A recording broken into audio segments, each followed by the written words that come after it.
All right. So I'll just kick it off as everyone's coming in, grabbing a seat, grabbing some coffees. So my name's Jason Boehmig. I'm an attorney at a local firm called Fenwick and West. We represent a lot of technology companies and life sciences companies, and feel free to read up on us on the web.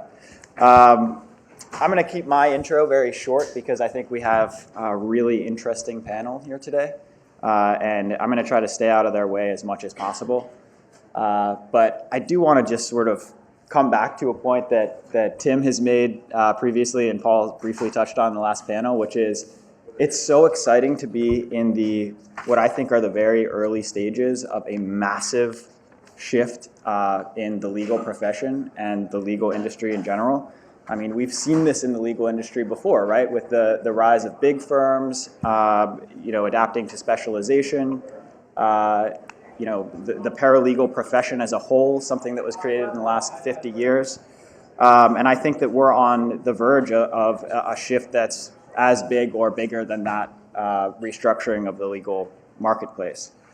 And so Tim's point has been that we're kind of the homebrew computer club, the folks in this room, for legal technology. And so I think the one thing that I think is so exciting about this panel is that these are the people that are building the infrastructure, as I view it, that allows that change. And the people sitting here are the ones creating the rules and creating the highways for the new structure of law. So I'm going to let the panelists introduce themselves.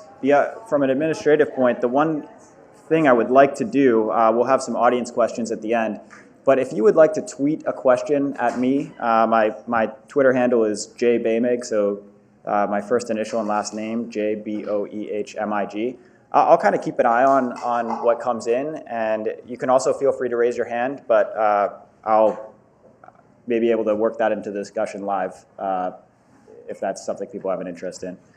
So I'll start with Joe and just let everyone go down, give a quick intro, what sort of problem you're working on, and actually before I do that, I do want to say that the legal marketplace, I think that people will have different views of that, and if it's something that comes up in the discussion, I think it might be interesting to talk about, but I also think it's fine if we have different views on what a legal marketplace is. Yeah.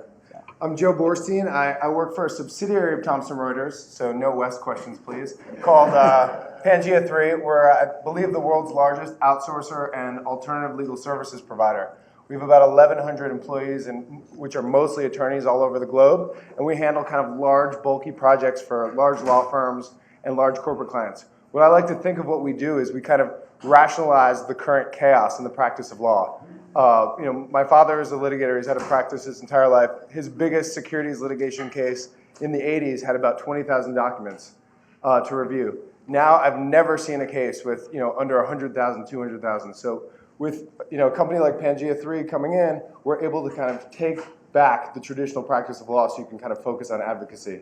And I think that's where we kind of bring an edge to firms and corporations. I'm Mark Britton. I'm the founder and CEO at Avvo. I just think I would start with, keep it simple, stupid. That's what we're all about. Building on the idea of, I think that lawyers for a very long time have thought that they can extract higher rents, they can be more successful, they can even look cooler if they make the conversation around the legal profession hard. And we believe that is something that's actually undermining the legal profession.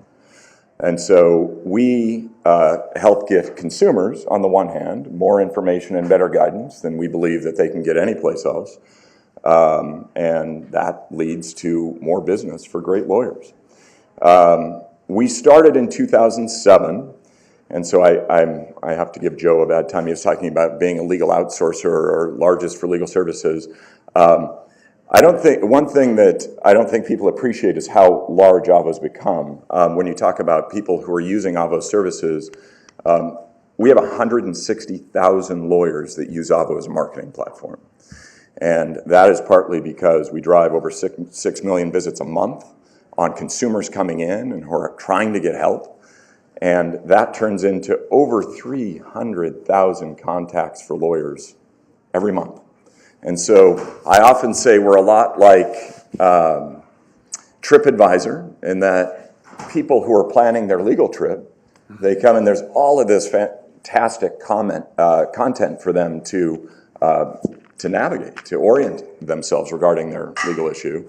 And then we're also a little bit like Match.com in that we helped them find the right partner for that legal trip as well. So that's Avvo in a nutshell. Cool. For one thing, I love Avvo. It is kind of amazing the power at this table. I mean, 1,100 lawyers and like Pangea 3 changing the space. Avvo, 3.5 million contacts per year, right, on a 300. LegalZoom, we're in California today. 1 in 4 people who started a business in California last year used LegalZoom. So we talked about the Homebrew Computer Club. I always thought if we'd run this conference when LegalZoom was starting, it would have been like 2 people in the audience. And probably the same panel, right? So I'm just so glad to be here with so many people who are thinking about changing the law instead of how to preserve the old way of doing things. I'm also really glad to be here as opposed to the hotel where I woke up. I had a last-minute flight change, and it was sort of less of a guest room and more of a cautionary tale. Like if you don't study well and do well, you're going to wind up at the LAX Lodge because it was a truly horrifying experience. Anybody who knows me knows if you believe in changing the law, I'm always good for a beer. Come on by and let's talk. I'm the co-founder of LegalZoom, chief of product. Practice of law is a monopoly. We were recently, after 14 years in business, the Supreme Court of South Carolina finally said, thank you. LegalZoom is not UPL. Thank you. I'm glad that they came to that conclusion.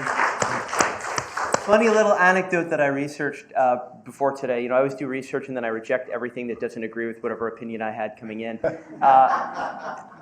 Sidney Carroll, Robert Gaston, writing in the Journal of Law and Human Behavior in 1983, did a study on required licensing of electricians. State by state, they were starting to require electricians to license. And they found that it was strongly correlated with electrocution deaths of homeowners trying to do it themselves, right? So when you create a monopolistic practice, when you require everybody to license, you do introduce risk. And is it a big problem or a small problem? You look at the courts, they say 2/3 of people are coming in unrepresented. ABA study from 2009, it's on the increase, the number of people coming in unrepresented. When you have a big problem in America, traditionally we try to solve it with tech, organizational process. Law firms, because of the regulatory framework in which they operate, have a hard time attracting that. They can't offer stock compensation. They can't offer many of the things that C corporations can to attract and retain great tech and operational talent. I think there are exceptions. One of them is sitting next to me, of law firms that are really able to make a difference and change. But I think in general, when you think, is this a big problem, you're looking to industry to change it. And when you take something that was thousands of dollars and make it affordable for everybody, that's called a mass luxury. You can go to Neiman Marcus and get a hand-stitched coat for $6,000. Mother's Day is coming up, so I've been looking at this too. And it'd be beautiful, fit really, really well. You can also go to Target and get a winter coat that'll keep your kid warm at a rate that you can afford. That's what I want to do at LegalZoom. What's the biggest problem we face? How do we create a mass luxury? More than 1 in 7 nonprofits were formed through LegalZoom last year. And I wish to heck that the regulatory framework that currently exists was not introducing such friction. Now, we have found ways, we're continually trying to find ways to integrate lawyers while observing the regulatory framework. We've availed ourselves of the legal plan structure that was first come up with by unions in the United States.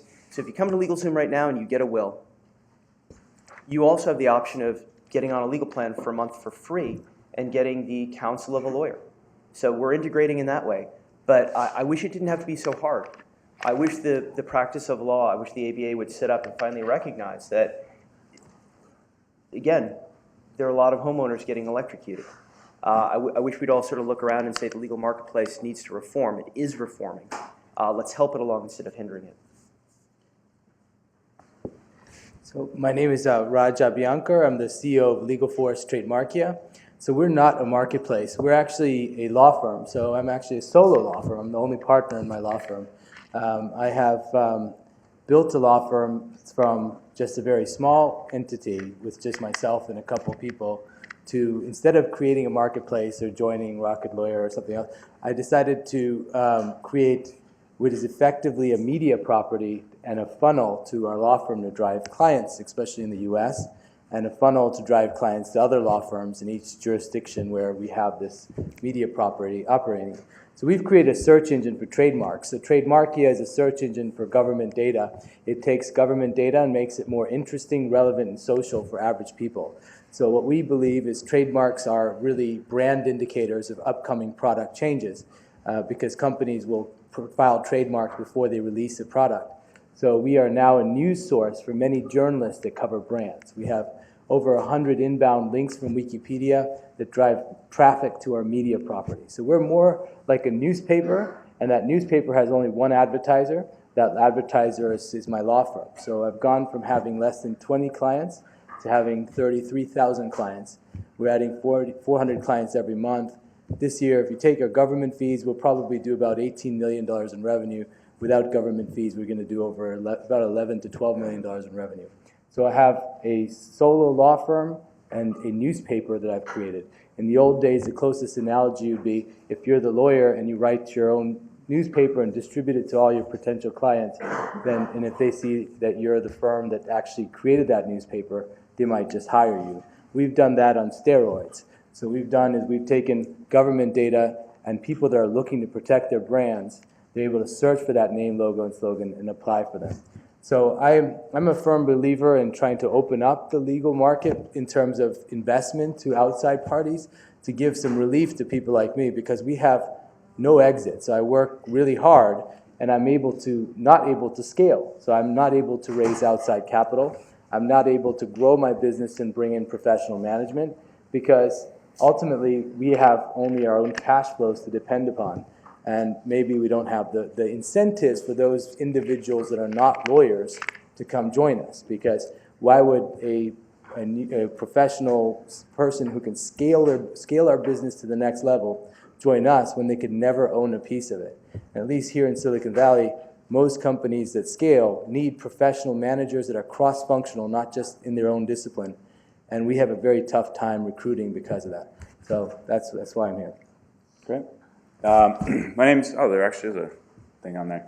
My name is Matt Faustman, and I'm the co-founder and CEO of Upcounsel. In the sake of time, I'll keep this short. And since we're the newcomers to the rock stars at this table, that's probably fitting. So we're a marketplace for B2B legal services. We make it easy for SMBs to get remarkable legal services. And I'm sure some of you are saying, wow, remarkable in the legal sense. That sounds a little off. But we also make it really easy for the attorneys that work on our platform to deliver those services, not only connecting with clients, but also managing their practice. We have a vision of the future that the biggest law firm in the world, the biggest accounting firm, the biggest corporations are someday going to be built on software. Not with marble lobbies, not with corporations, or not with cubicles is what I meant. And so the ability for marketplaces, whether they be a legal marketplace or whether they be a labor marketplace, which is definitely becoming a trend right now, they need to be able to create an infrastructure layer for their practicing attorneys. And if you want to see proof that Matt is actually a rock star, check out his NBC interview. So one thing you guys have one theme that I see coming out already is despite the early stage of what I think is the legal revolution right now, there are significant things happening. Where you're talking about Avvo, 160K lawyers. 1 in 4 businesses at LegalZoom, and the amount of business that you're doing, Raj. Do you think that I want to start off the panel by talking about sort of where we are, and then finish up by where we might be with respect to legal marketplaces. Do you think that the business that you're seeing is sort of a reshuffling of existing people that are going to legal services, or do you think that you're in some way growing the demand for legal services? when we first hopped on a call, I think Mark said it the best, where he said, we're really here to create access. Yeah. When someone doesn't have to fear getting that bill at the end of the month for $5,000, and they have no idea how it was put together, or understand what a product should have cost at the beginning, and you make it easier to connect with them, whether it be through Avvo or LegalZoom or Trademarkia, you increase access to that particular service. And this is a critical service that everyone should have access to, whether they're an individual or a business. And so in that sense, you actually grow the market. In the same way that you're seeing a lot of these platforms, marketplaces, growing the market for other types of services, whether that be a personal driver, or even where you may stay throughout the world. So I think it actually does make the legal industry, or the legal industry bigger. Yeah, so for us, I think we have two kinds of approaches. We're not only necessarily making it bigger, but we're changing how it's practiced. So many of our own clients might have gone to the USPTO's website and applied for a trademark themselves. When they get a cease and desist letter, they would be on their own.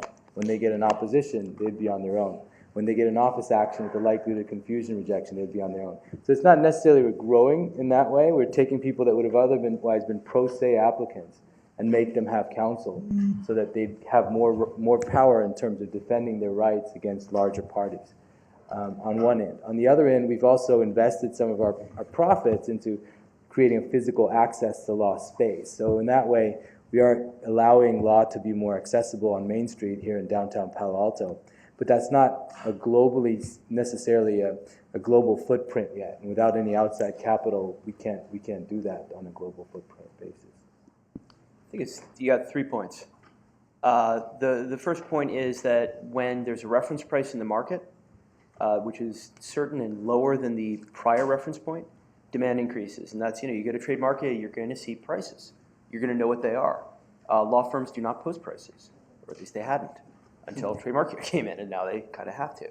LegalZoom is a similar effect. There's a number of companies doing this now. So whether or not you choose to use LegalZoom or Trademarkia or what have you, you're benefiting because there's now a reference price in the market and things become more affordable, and I think that increases demand. Second point, we are seeing the effect. So studies had perpetually shown that non-consumption was the single biggest issue in law. So many people need a will because they've got kids, for example, and yet 70% was the figure that we saw in poll after poll after poll. This last season of polling, it was the first time we saw the number get below 60%. Now, 10% of Americans with families getting covered with a will is a significant change. So we're seeing the numbers. Third thing, though, I'd say is brand. Economists talk about a search good, like premium gasoline. You just drive around until you see a price that you like, versus a pre or post experience good. Your friend says it's a great movie, you should go see it, but until you've seen the movie, you don't know whether they were right. Law is one of those weird consumer areas where even after you've experienced it, you have no idea if it was any good, right? I mean, if you know that your will was sound, yeah, something funny is going on. So the post-experience goods are, I think, the kind of goods where brand is more important than with anything else. Again, going back to the gasoline example, you don't really care about the brand of the gasoline so long as I guess it's not, Arco, for some reason. Yeah, but when it comes to the things that are experiential, or even worse, post-experiential, where you don't know about the quality, brand really matters. Law firms, as Raj has said 1,000,000 times, don't have access to capital, can't really build a brand. I love Fenwick and West, but less than 1% of Americans know what that is. LegalZoom is now known by 70% of Americans. That kind of brand presence increases consumption. Increased consumption means more people have access to the benefits of the law. So I think that we're seeing non-consumption go down and the overall benefit to the country go up. Yeah, and I guess if we're going in line, I'll just I'll draft a little bit off of what Ed said. Sometimes I can come off a little bit crotchety because I get so upset with how I think lawyers, and I'd start with law schools. I mean, that's really where we all get in the mindset of how we should be lawyers, perceive what it means to be a lawyer. And I think one of the greatest changes that I've seen and I'm trying to force is that lawyers first and foremost have to be phenomenal practitioners. I mean, that's the revenue driving asset. That's why we're here. That's why we, it's why we go to law school. But we're missing this whole part, which is the fact that we're also business people. And law school, especially today, is churning out all of these people out onto the legal streets, and they're starting businesses, or at least required to be a business person from day one, with zero education. So what happens, and I think what you're seeing, the big change when Ed talks about things like brand, et cetera, you're starting to see a lot of business focus start coming into the practice of law, both in business models and business practices, but brand, talking with lawyers about maybe there's a target audience that you should speak to and they should be responsive to your brand. I mean, their brain just explodes. They're like, what did you just say? Like, I don't do that stuff. I'm a lawyer. And so as you go down, every single person here is actually bringing a certain business discipline to the practice of law. And that's what gets me pretty excited. And I think that's where you're starting to see the aggregation of large numbers in those places where people are smartly intersecting business and law. So I think one interesting thing to drill down on that is where the business expertise should come from. I mean, it sounds like your view is that we should be teaching lawyers, from the get-go to be better business people? Vociferously. Absolutely. Okay. But I mean, you could also take the view, I think, that lawyers are never going to be great business people, and you should, in a sense, outsource that function of the law firm or that business function to a person that's more qualified or trained to do that. Let me just give you a quick analogy in that, again, I think primarily people should be great practitioners. That's how they're going to succeed. Yeah. And that's what's going to drive the number one marketing channel, which is word of mouth. However, if you flip it around, most business people that I've worked with, and even in MBA classes, they are constantly talking as an ancillary element of driving a business, legal and regulatory issues. Yeah. Right? It's just a constant. Now, having been a general counsel, I'll tell you that the legal people still, when they go into companies, they're trying to avoid you, and they love having a general counsel so they can say, I just don't think about that stuff, and they can push it off to you. But at the same time, they're actually pretty wise as it relates to legal issues and legal boundaries, for the most part. If you flip that around and talk about ancillary business issues and how it's taught in law school, and how lawyers think about these ancillary business issues, it is, deer in the headlights. And I'm just trying to get the deer out of the headlights. You can still be a deer, just don't be in the headlights. I don't know. I'd say it sounds good to say let's make lawyers know more about business, and certainly they should know about accounting. But, because we all have taxes to pay and so forth. But would you want your cardiologist also to be a great business person? I mean, lawyers do one of the most important things that there is. They keep people legally sound. I think great practitioners are great practitioners. Matt Faustman is a fantastic business person. And, Mark Britton has created an amazing way for people to reliably know something about the performance of a lawyer before they engage with them, right? It's fantastic. Special set of skills. I was a enterprise software architect for 10 years. These are skills that would distract a lawyer from the practice of law. I'm not so sure that business skills are what lawyers need. I think you need to concentrate on your strengths and understand that there are weaknesses where you hire. But the problem, of course, has been exactly what Raj says. What about access to capital in order to attract and retain great practitioners, great technologists, great operational specialists, great advertisers, people who know about social marketing? Where's the access to capital to do that, to truly make law transform? I agree with Ed here because, I'm not the best business person. I want to practice law. I want to practice patent law. It's really hard for me to do that when I don't really know or believe I have the skills to take our business to the next level. And for me to say, okay, and realize I'm at my limit, but at the same time have no way to exit my business. It's a very difficult position to be in because I can't retire because I have thousands of clients that I depend upon and that depend upon me. And as a lawyer, I feel obligated to making sure that we do the best we can. But at the same time, I can't bring in professional management to keep all my workforce happy. I don't have just lawyers, I have engineers, and I've got all kinds of other people that need to scale with our organization, and that's a big problem in our industry. By the way, if anyone really believes that Raj is not a great businessman, remember he has 33,000 clients. So, but all of us are better. My COO was a captain in the Green Beret.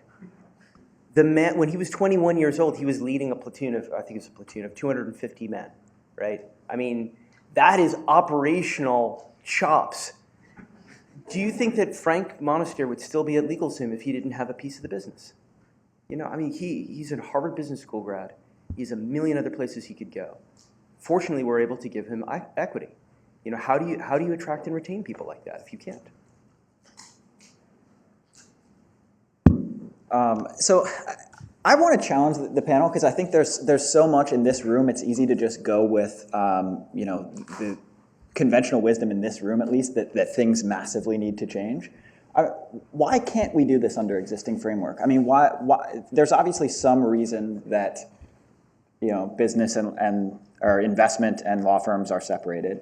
Ostensibly to maintain the almost academic independence of the legal profession. Are there structures, and have you seen any that work under the existing framework in a way that is efficient?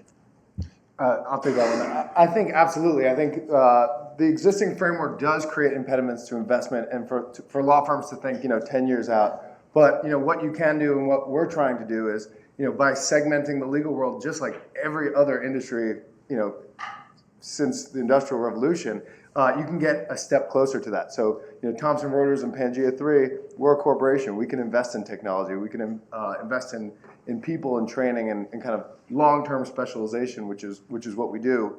And when we partner with law firms, they can again focus on what they're great at, and you can really have a win-win there. It's not as good as changing the entire framework, but it's a step in the right direction. I would say that I would say a lot. There's a lot that can be done within the existing framework. One of the issues is that you have the bars that are under-resourced and their ability to keep up on a lot of the regulations. You're not going to get change to come really quickly in the legal profession. So I just think changing the mindset for a lot of lawyers that can start in the law schools, that can be helpful. Although a couple of areas where I do, if we were going to see true tectonic changes, one would be UPL rules, unauthorized practice law rules. The idea that corporations or business people cannot share in revenue is just dumb. I'll start with that. Second of all, the First Amendment issues around free speech and advertising, dumb. I just, the idea that a lawyer can't go out and talk about the fact that they're a great lawyer, God forbid, call themselves a specialist. Holy cats, how dare you. This is the type of stuff where if lawyers can truly go out and communicate who they are, why they're great, and how they help people, now that's powerful. And if they can bring in, I'll go with Ed, and I think maybe even Raj was supporting this, their supposition that lawyers should just practice law and bring in the business people to help. Well, the business people can't really come in and help as much as they'd like today because they can't share in the profits. So those are two areas that I just, I don't know, if I ever retire, I'll spend the rest of my life campaigning against. So you'd ask the question whether the existing paradigm can sort of start the change. Yeah. Right. And I think what I'm hearing is no. Right. There's an existing mindset that's been around for hundreds of years that isn't really fond of change. And you have monopolistic regulations which prohibit the change from happening within. And you have partners at law firms with second, third, fourth homes, and they enjoy that. And that's a whole different conversation about what's happening there.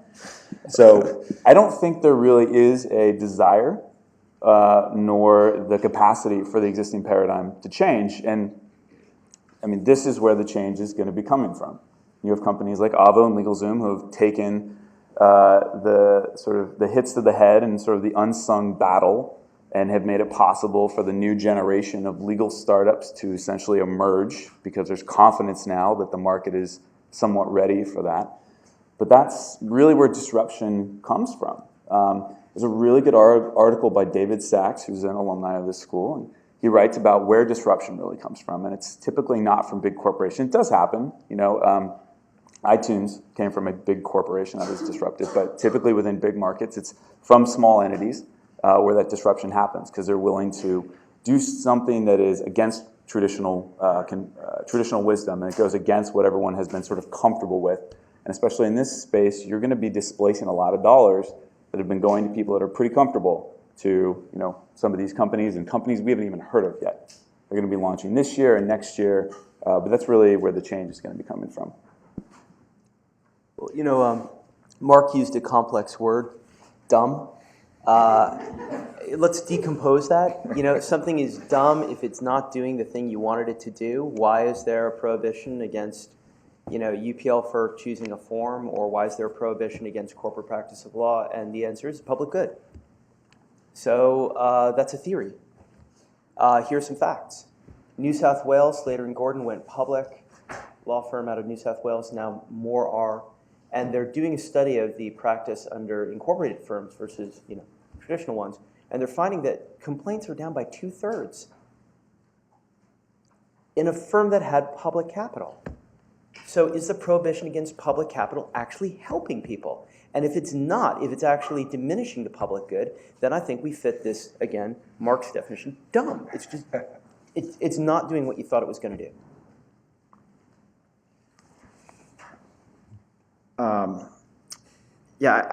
So I think that this is a good time to move on to what I think is sort of the future of legal marketplaces. And Mark has touched on a couple of sort of wish list items.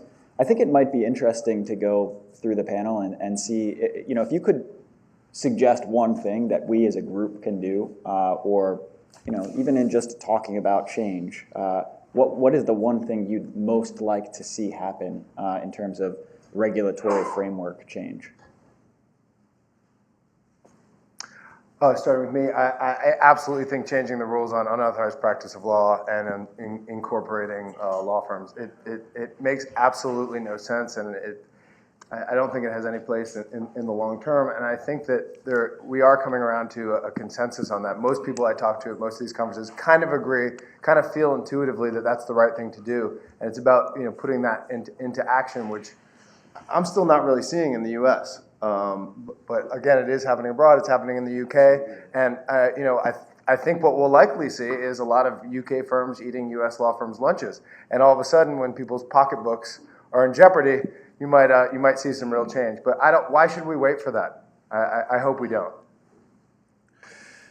So another complex word is fear.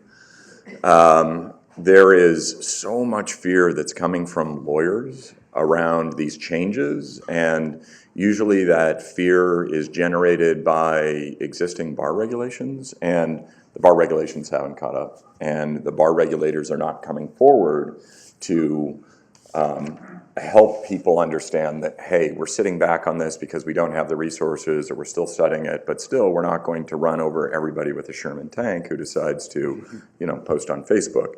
And that is the fear that you get in some of the really, I'd say, more conservative states around attorney regulation, whether it's speech or practicing law in general. So what I'd love to see, what I think would just be fundamentally important is, for all of you, maybe, to take back to your communities, to take back to your bar associations, this idea that it's okay for us as lawyers to try new things. And I would love to see, coming from the bars, more communication around stays or freezes around, okay, this is a new technology, we don't totally understand it, but we're going to see how it evolves, and we're not going to be pursuing lawyers, or we're at least, I don't know what the exact wording would be, I guess I don't need to draft the regulation right here, but we're going to try to work with the most entrepreneurial lawyers to help them try to fashion the best practices for this new technology. For example, cloud computing. You have so many lawyers that are so wrapped around the axle on cloud computing. They're just like, but a secure communication, I've got to have a secure communication. The minute I put it out on the internet, if there's not a secure socket layer, I'm screwed. And it's just like, no, calm down. It's okay. There are a lot of these technologies that are largely meeting what your bar is requiring from a safety, security, attorney-client communication perspective. So you may not be able to move as fast, but working with the bars and working yourselves to communicate that being entrepreneurial, getting a bit out in front, is not something that is going to lead you to the path of being disbarred. And one thing you can tell everyone out in your communities, please tell them, please go pull all of the bar cases, even in the most conservative states, on how many people that have been pursued for social media or cloud computing or all these new technologies. They're not, except the really, really dumb ones, okay? There's some really, but if you use common sense and you're entrepreneurial, you're gonna be okay. And I'd just love to see more of a conversation around that coming from the bars and our legal community in conferences like this. For one thing, I don't think it's a conversation that can be put off. When you hear numbers like 1 in 4 businesses, or Raj is a significant percentage of all intellectual property done in the United States goes through Raj. It's a conversation that has to happen. And by the way, the ABA study that I cited at the beginning, their advice was more lawyers doing exactly what they're doing right now. So I'd say look at that reckless hacker society that is the British legal system. And look at what they're doing. It's not wholesale liberalization of the law. The introduction of the ABS, that's the alternative business structure that Joe was referring to earlier. Yes, sure, it invites public investment into a law firm, sure. But they actually are also tightening other regulations. So they're really wholesale looking at how to do a better job for the public. I think we can learn a lot by looking at that. So I agree with some of the things said and disagree with others, particularly the unauthorized practice of law. I'm not so sure that's a great idea because law is complex. It gets to stages where you really need a specialist to understand and a way to measure one person versus another. And if I have someone with a high school degree who's now litigating my cases, that'll be a major problem for my clients, and people's trust in the legal framework would be destroyed. So certainly I don't think that should go away. I do believe that the practice of law should be regulated in the sense that there's an educational standard, at least a minimum standard of ethical and academic requirements to enter it. What I think, though, that we should do is lawyers that are in the AM 100, I'm speaking at the New York Bar Association's conference next month, and there's pretty much all the AM 100 type firms in the New York area, and all of them make over $1 million a year in partner profits, like I do. And basically, if they all came together, if I can convince 100 of them or 100 people listening here somehow to come together and take 10% of our income, then we would have a $10 million fund of our own. So what I want to do is I want to align myself with the other 1%, because there is a 1% in the legal profession, like myself, that make the vast amount of money in the private delivery of legal services. And take those individuals who have multi-million-dollar partners per profit, such as the ones at Fenwick even here, and tell them, look, join with me, and we're going to create our own venture fund. We're going to call it whatever it is, the ABA venture fund, or whatever it is that the ABA will allow, and ideally convince the ABA itself to take some of the $450,000 that I have in my IOLTA trust account at every time. So unlike a lot of the other companies here, I have to keep an IOLTA trust account. All the interest in that IOLTA trust account as a lawyer gets to the state bar for indigent people to access law. I would argue to the state bar, I'm paying you so much money by having this steady base of IOLTA money. Well, it'd be great if you reinvested that, not just in giving away free legal advice, but empowering people with new tools. So reinvest your own ABA funds into your own venture funds. Every state should do that. Because what would happen then is it's like giving a poor person a shoebox rather than giving them $1. Because if you give them a shoebox, they can change their life forever. And so the idea that we have to subsidize poor people with the IOLTA trust funds that every lawyer has to maintain is ridiculous and it's outdated. So what we should do is to empower both the 1% of lawyers, such as myself, to come together and form our own investment fund. And I'm willing to put in my 10% if I can round up 10 people in the next month. And then I will, on the other end, all the millions of dollars that are stuck in IOLTA trust accounts, I would advise, if I was at a state bar conference, to tell them you should really think about institutionalizing how you reinvest that money in a more meaningful way to have a better social impact than a welfare-like system which you have today. And I think that will have a better economic impact in both the mindset of lawyers, the innovation that happens in the legal space, because lawyers will see that there's an opportunity that's not just between the top 1% and everyone else, or between the indigent and the people in the middle class, but the 1%.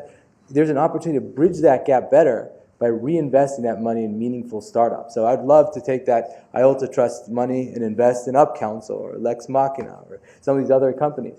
But we don't have an institution that allows me to do that. I'm sure those institutions would like advice and be able to share the benefits. If I got the top 100 lawyers that make over $1 million a year to invest in their companies. But we don't have that organized. So I profess the best way to move forward is to take a more systematic, capitalistic way to reinvest trust funds and also back into the system for innovation. Can I just ask one question Yeah, before I've got questions Matt about goes? that So I actually think it's ingenious, the overall structure. I really like how you're thinking about it, very entrepreneurial. But I still, it's working in the confine of you need a lawyer to be an owner, right? And I just believe that you want to talk about access to capital, you want to talk about equity ownership, I think you're totally right that the lawyer, being a lawyer is hard. These are complex legal issues and you don't want the high school student handling that. Totally agree regarding some legal issues. But I think your average venture capitalist is, they're just looking to enable that, right? In the same way that they're not interested in going and writing script. Well, some venture capitalists actually try to get so deep into your business that they would like to come in and write script. But they don't want to go down to that level of execution. They want to find the brightest minds and fund them. And so when I think of platform, what I'd just love to see is opening up that platform to external capital and ownership. And I think the optionality, the opportunity for attorneys will explode. I totally agree with you, but there's a long road to hope. That's fair. Right. Basically, to get there, you have to change a paradigm. This is what I'm suggesting can happen today. The top 1% of the legal profession, the partners at Wilson Sonsini, at Fenwick and West, the big firms, myself, we have, I think, more entrepreneurial mindsets in general. So if we're the LPs of our own venture fund, I think, and state bars could invest in us to manage those funds, I think we can create at least $100 million fund that we can then show other lawyers in the bar by investing in legal startups that we can change the entire industry. And that's something that can happen in the current framework. It's just money gets tied up. I don't know how many tens of millions of dollars in IOLTA trust accounts, and God knows where it goes. So my question is this. First of all, when you got started, Raj, I wasn't a lawyer yet, so I couldn't have invested in you. I wish I could have, because you're killing it. But you yourself are facing this problem of no exit. Right. Wouldn't anything they invested in, if it was lawyer-owned, similarly have the problem of no exit? Yeah, what I'd like to see is like baby steps to get to the end goal. So the end goal is what you say. I totally agree. The legal system should open up to outside capital. Okay. But it will only happen if you can take people on that journey. It's kind of like the journey of faith. If you go to church, you have to go down the journey before you believe. And the same thing, you need to go down that journey. You can't just go to Z and convince people that have been doing something 100 years the way that they've been doing things, that now all of a sudden you need to do something totally different. What I'm professing to do is to allow this top 1% of lawyers to allow innovation to happen among those people that aren't. People that are graduating law schools have 18% unemployment. Yet they may have many ideas to make something great happen. If they could dream that there's a system that can support their innovation, then maybe they'd do so. Because venture capitalists today don't invest in those people because not only do they not have the skills, but they don't have the access to capital because there's no exit for those investors. So I think taking people down that journey is where we have an opportunity. I want to give Matt a chance to respond real quick, and then Joe to make a counterpoint, and then I want to also open it up to some questions very quickly in the next 10 minutes or so. So No, this is great. This is a real panel when you actually start talking about these things. Yeah. So I'll keep this short. Call to question is what we can do to really create change, or what the community can do. what's the one thing you'd like to see come out of this conference? And I think this is really to kind of the non-lawyer owned companies. It's just grow. Build your brands, grow, because the situations that we're going to face, like that's how change is really going to happen, right? Is when I think that we will have to work with regulators, and some of our early investors were some of the early investors in Uber. And so we've learned from them as we expand, listen, you have to get out ahead of it. Right? You have to go out ahead of the markets that you want to launch in and get clarity and work with those local regulators. And it's through that kind of expansion that slowly over time things are going to change. I have very little faith in the ABA that they are just going to say, okay, next day, everything's cool. You guys just go and do what you do. I have very little faith that a lot of bar associations are going to go and do that. It's really the people that have the stake in the game that are going to kind of push those things forward. And if that's lobbying, we're going to have to be lobbying. If that means that we're going to have to go to court at some point, which some people already have, and they have been doing it for decades. And like I said, like the guys at the table here have really paved the way for a lot of us to be here. Then that is essentially what's going to happen. It's going to be a very, I think, long road to get there. I don't think this is going to happen overnight, but I think that as long as we continue to see venture money going into the legal space, which is happening, and there's a lot more that is going to flow into the space because people realize it's so big, you're going to have companies that are just slowly getting a little bit more, a little bit more, a little bit more. So 5-6 years, we're going to be in this room having a very different conversation. 10 years, a completely different conversation. We may even see the first public law firm. We don't know. Yeah. You're good? Okay. If people want to grab the mic for questions while you're lining up, I'll grab a couple Twitter ones as well. And I apologize in advance, I'm not going to be able to get to all these. But so Kyle Mitchell says, have we written off the ability of tech-enabled legal aid, pro bono, and other profession-led initiatives to meet legal needs? Somebody want to take a shot at that one? I can. I mean, I deal a lot with this. I used to be I'm still very involved with pro bono and access to justice issues in the state of Washington. My wife works for the Northwest Justice Project as a lawyer. No, the problem is they're just falling behind. So a lot of the access to justice programs, for example, is entirely analog. It's entirely offline, and no one even knows that they exist. And so whether you talk about brand or technology or platforms or anything, if that tree falls in the forest and nobody hears it, then it's not access to justice, it's non-existent. And so this is where I start to sound like a broken record, in that if we don't bring business principles, we don't bring, if the bar is not able to keep up with its access to justice demands, then I guarantee you there are all sorts of companies out there that would be very interesting in building platforms around this. And so innovation, I think, is necessary for every platform that is interfacing with the consumer, both in communication and awareness. Let's jump to the live questions. If you could introduce yourself briefly and then quick question. Bruce Cahan from Stanford Engineering, great panel. It seems that you guys have been shadow boxing with big law, and your mindsets have been shadow boxing with big law. As a former wild gotcha lawyer, I can understand and approve that. But there is this thing called the 99% and the whole inequality debate in this country and certainly in Europe. And I wonder whether the bigger target to aim for and the bigger motivation for endorsing what you're talking about is stop shadowboxing. Stop it. And just say, we're here to serve the 99%, because until we do that, a portion of why they are the 99% won't be taken care of. And I don't know of any studies that show how the lack of, distributed legal services have pushed that inequality up faster with the legalization of our economy, with its litigiousness. So I just wanted to hear, maybe it's Ed, maybe it's Raj, talk about, pick the right enemy here, or pick the right target, and what that looks like. Yeah, I mean, you bring up a good point there. So, the top 1%, we don't necessarily need to buy that second house with 4th house or 6th house with a nice car. I mean, there's really, at some point, consumption is not satisfying anymore. So creativity and helping people becomes satisfying.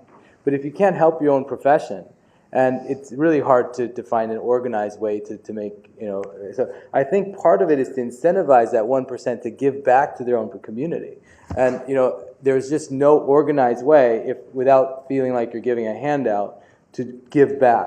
So what I hope to do is to not just say I'm shadow boxing them, but I'm aligning that 1% of lawyers so that they can actually give back and empower the 99 by investing in opportunities that will help those 99%. So our LegalForce store, it costs us millions of dollars to keep and build that store. It doesn't make me any money, but it's helped thousands of people. I can know that it helps thousands of people because we have those people that have actually come and gotten legal advice with very little money. Now that kind of thing is hard to do on a sustainable basis when you constantly have to just depend on yourself. So that's what I would say. Thanks. Go ahead. I think that there are nonprofits that have made enormous differences. American Red Cross, right? It's just not our model. We absolutely do focus on the 99%. When I say 1 in 4 businesses in California, or 1 in 7 nonprofits, or more wills really than anyone, are formed by people who come to our website.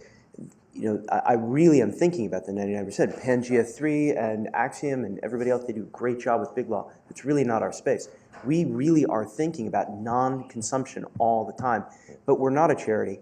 Instead, we try to offer a fair price because that enables us to afford to pay people who try to make great systems, great technology, great process. So that's where we are. Aaron, did you have a question? Yeah, I'm Aaron Greenspan. I was a CodeX alum. And so Raj made an interesting point about the bar's monopoly. And I don't have a law degree. And a lot of people have suggested that maybe I should go to law school. But what incentive do I have to go to law school and become a lawyer if what I get when I become a lawyer is a lot of restrictions on what I can do? So it seems like the bar has created this perverse incentive for me to not get into their profession. And then because I'm not in the profession, what I have an incentive to do now is to undermine the bar. So how do you see the bar getting out of this predicament? That is so eloquently put, by the way. I think that is should be spot on the panel. I really do. I'll take you on the road with me. I love how you said that. But so Aaron is like the smartest guy I know. He's a brilliant guy. there's a lot of interesting panels and conferences about this kind of material, but at the end of the day, who is going back to the bar and telling them this, and do they even hear it? I mean, Raj has mentioned that he is, but... I am constantly, by the way, and there are others. I believe, but outside of this room... There's one right there, there's one right there, there's one right there. Yeah, exactly. I'll leave it at that. Will but can't admit it because I think my general point is that the message seems to get lost beyond these walls. And while it's frustrating for me as an entrepreneur, and I think other entrepreneurs here, and academics and everybody here pretty much, it really hurts people. People that we don't know, people going into Raj's store, and it's infuriating to see that going on day after day. So what else can we do to follow up on Jason's question? Well, Matt, just drafting off of, there's, so maybe my fear comment and Matt saying get out there. I mean, the lumps that we took early on, some of you may be aware of them, but it was just a bloodbath. And so for those that have chosen to get into the profession, if you have an entrepreneurial spirit, I just ask you to get in the ring and start swinging. That's all I can ask. We had the fights, the early fights we had with bars. We had to sue the New Jersey Supreme Court. because their public records weren't public records, according to them. You know, the fights we had with the DC bar, and we were sued in a class action 9 days after we launched.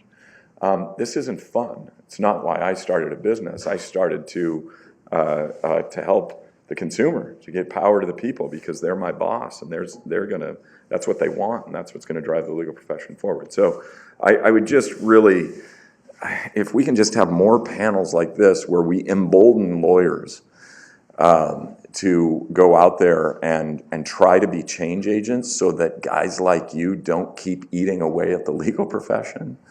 That's part of why we exist.